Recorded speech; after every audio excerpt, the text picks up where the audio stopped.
Vous évoquez dans ce rapport assez brièvement l'île Seguin. Je rappelle que vous voulez y construire un quartier d'affaires de 130 000 m² de bureaux.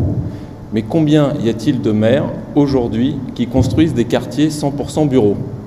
La réponse, aucun. Vous êtes, mes chers collègues de la majorité, isolés dans vos projets de tours de bureaux. Alors, en même temps, je veux m'adresser aux Boulonnais qui s'inquiètent de ce projet, qui ne leur apportera rien, et ils l'ont bien compris. Évidemment, j'entends leurs préoccupations.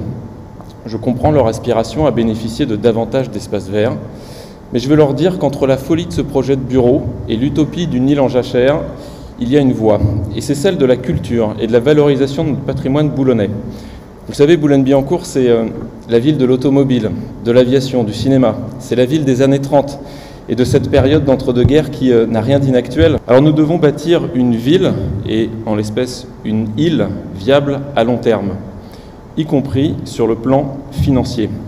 Et c'est pour ça que je crois au projet d'une cité du XXe siècle, avec le soutien de partenaires publics et privés, pour que notre ville retrouve son ouverture au monde, qu'elle redevienne une terre d'innovation et d'expérimentation, et qu'elle soit mieux inscrite dans les réseaux d'éducation et de formation des jeunes publics.